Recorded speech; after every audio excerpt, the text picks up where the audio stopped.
Buenos días, vamos a iniciar la clase correspondiente al 22 de abril, que va a constar de la realización de dos problemas, el 8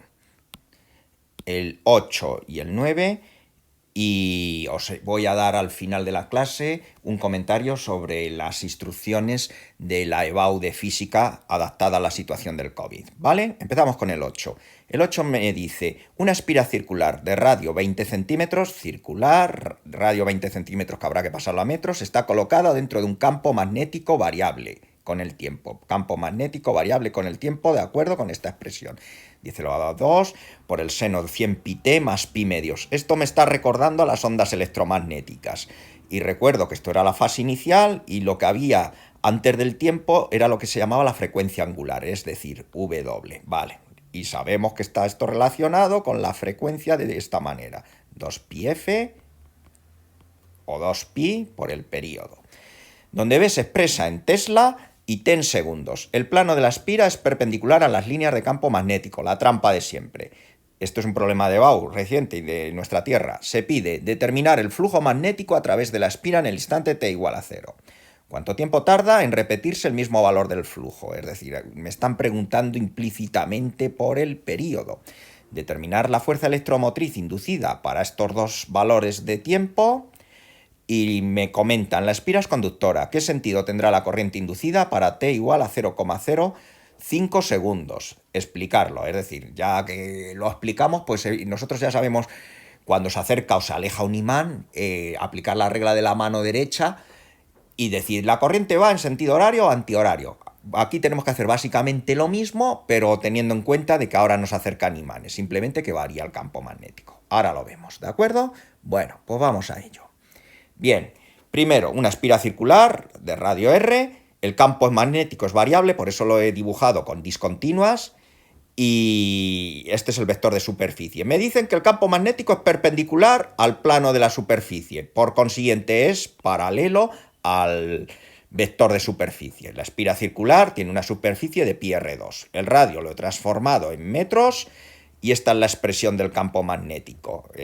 Vendría expresado en unidades del sistema internacional, es decir, en Tesla.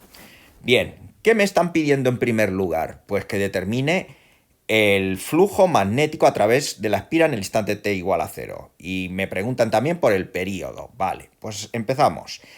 Leemos, si el plano de la espira es perpendicular a las líneas de campo magnético, entonces los vectores B y S son paralelos. Esto significa que alfa es 0 grados y el coseno de 0 es por consiguiente 1. La superficie la he calculado teniendo en cuenta el valor del radio y son 0,12 metros cuadrados. El flujo tengo que tener en cuenta que es el valor del producto escalar de B por S y el coseno, como acabamos de demostrar que es 0, al ser paralelos el vector superficie y el vector campo magnético se me queda de esta manera, que también lo puedo poner así, por más comodidad. Bien, el flujo, por consiguiente, quedaría de esta manera, la superficie y lo correspondiente al campo magnético, en unidades del sistema internacional. Bien, para t igual a 0, pues donde ponga t, pongo 0, y se me quedaría de esta manera. Vale, a la hora de determinarlo esto con la calculadora, tenemos que poner lo que hay dentro del seno en modo radianes, es decir, volvemos a principio de curso, cuando hacíamos esto, todo lo que hay dentro del seno viene expresado en unidades del sistema internacional, es decir, en radianes, y para efectuar el cálculo adecuado lo tengo que poner en modo radianes, recordar que lo hacíamos. Si lo pones en modo radianes, por ejemplo, haz la comprobación coseno de pi medios y si te da 1 es que lo tienes correcto. Bien, pues teniendo en cuenta todo esto, pues tendré que calcular esto de aquí y ya dando valores me obtengo un flujo de 4,52 por 10 elevado a menos 4 Webers, ¿de acuerdo? Bien, me preguntan cuándo se volverá a repetir este valor de flujo. Vale, esto es casi, recuerda a la ecuación de una onda, que ya sabíamos cómo era. Nos tenemos que fijar lo que multiplica antes a la expresión de tiempo, que corresponde a la frecuencia angular. La frecuencia angular se relacionaba con el periodo de esta manera. Por tanto, como me están preguntando cada cuánto tiempo, es decir, de forma que calculemos el periodo, pues entonces el periodo será 2pi por la frecuencia angular. Damos los valores de la frecuencia angular para este caso, que es 100pi, es decir, lo que hay justamente delante del tiempo, y vemos que pi con pi se me va y sería 2 por 10 elevado a menos 2 segundos. Es decir, a intervalos de 2 por 10 elevado a menos 2 segundos se irá repitiendo el valor del flujo magnético. ¿De acuerdo? Bien, vamos con el apartado B. Es muy completo este problema, ¿eh? Determinar la fuerza electromotriz inducida para dos valores de tiempo. Bien, primero tendré que calcular la expresión general de la fuerza electromotriz inducida en este caso. Para ello, aplico la ley de Faraday-Lenz. Como solamente hay una espira, pues tiene esta forma. Bien, pues no tengo más que poner lo que es el flujo, que ya lo tenemos aquí. Esto lo despejo un poquito, es decir, lo multiplico y me da este valor, 4,52 por 10 elevado a menos 4. Bien, ¿y ahora qué? Pues ahora tengo que hacer la derivada. Esto saldría fuera de la derivada y tengo que derivar lo que hay dentro, es decir, el seno. Perdonad, aquí el seno, esto está un poquito regular.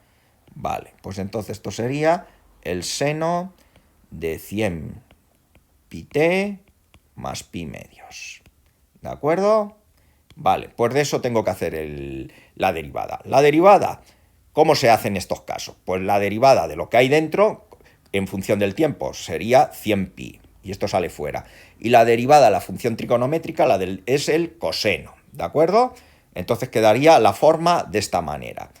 Bien, haciendo aquí los cálculos, quedaría la cosa así.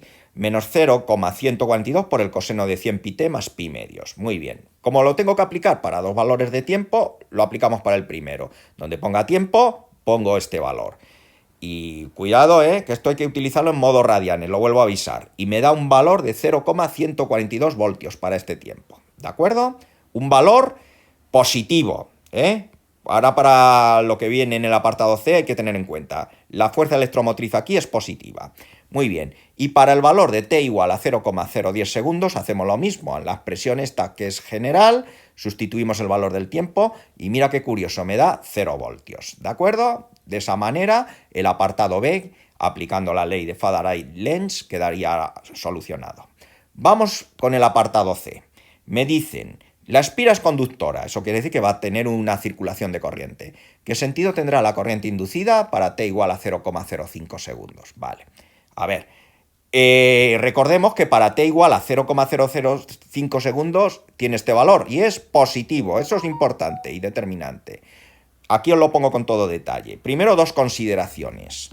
Para estudiar el sentido de la corriente en un instante dado, hay que tener en cuenta que la orientación del vector superficie y el sentido positivo de la corriente que recorre la espira se relacionan con la regla de la mano derecha. Es decir, si es una corriente que va a ser positiva, pues va a seguir el sentido de los dedos. De los dedos índice, anular y demás. El pulgar lo va a marcar el vector de superficie. Vale. Y la otra consideración es que la corriente, es decir, I y epsilon, que es la fuerza electromotriz, se relacionan con la ley de Ohm. Las conocemos de toda la vida. Muy bien.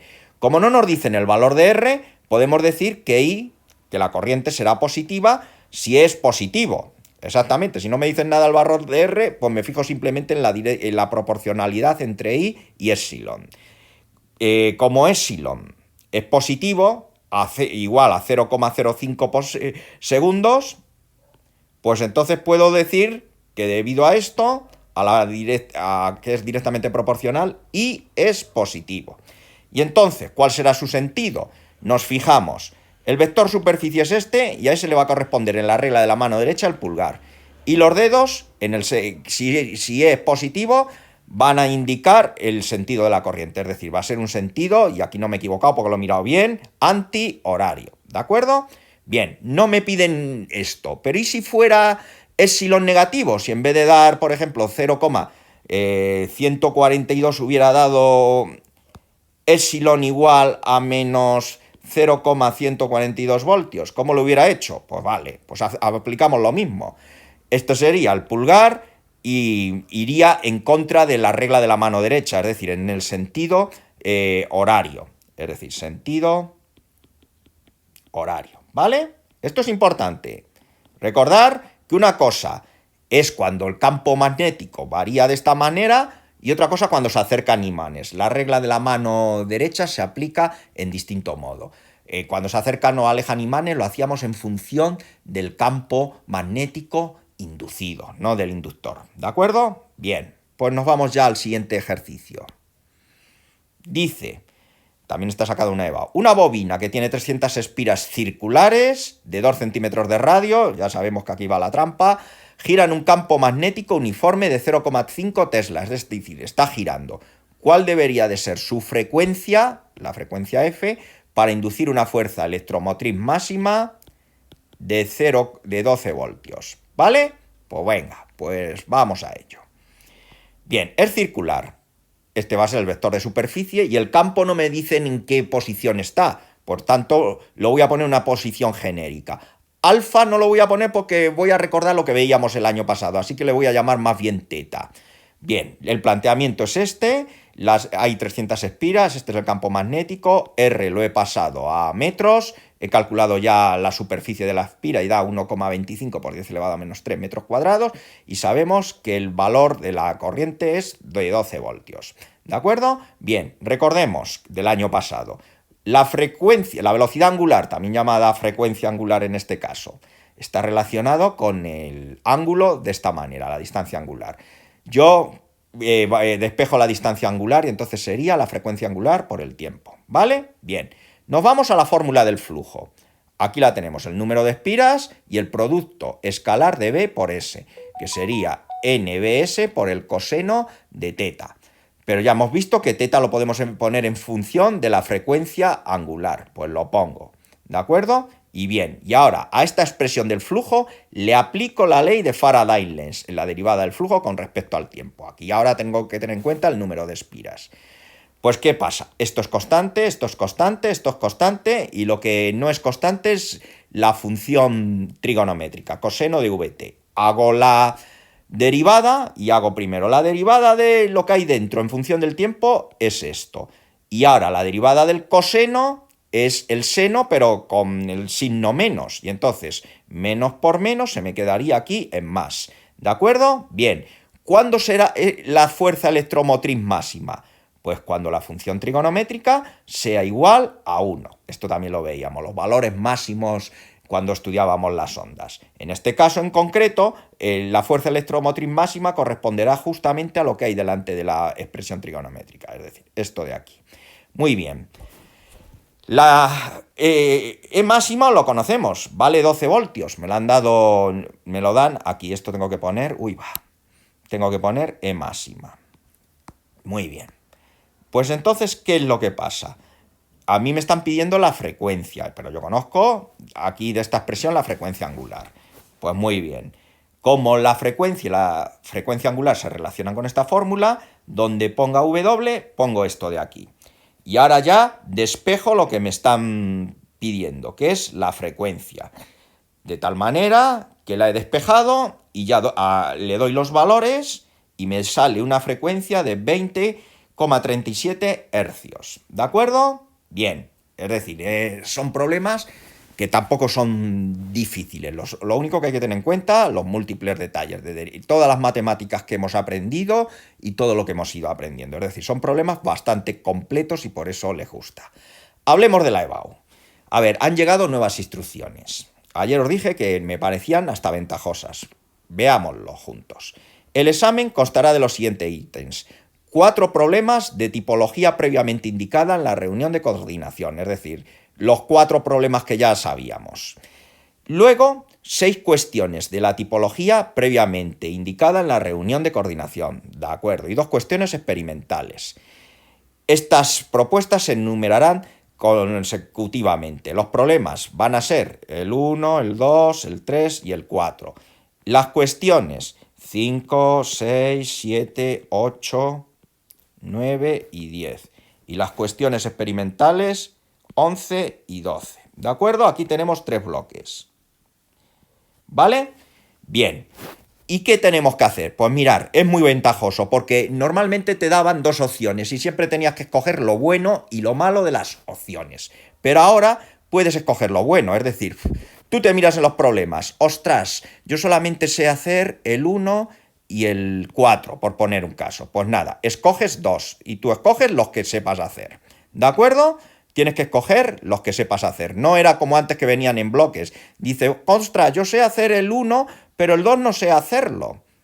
Pues ahí te veías en un apuro. Pero aquí te vas a lo práctico, directamente a lo que sepas hacer, y de esos 4 problemas que te proponen, escoges 2, ¿de acuerdo?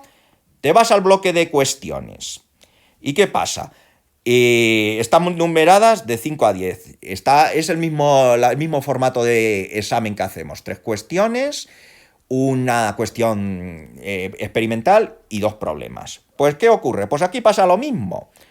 Y dice, jolín, Julián, que yo solamente sé hacer esta. Ahí va.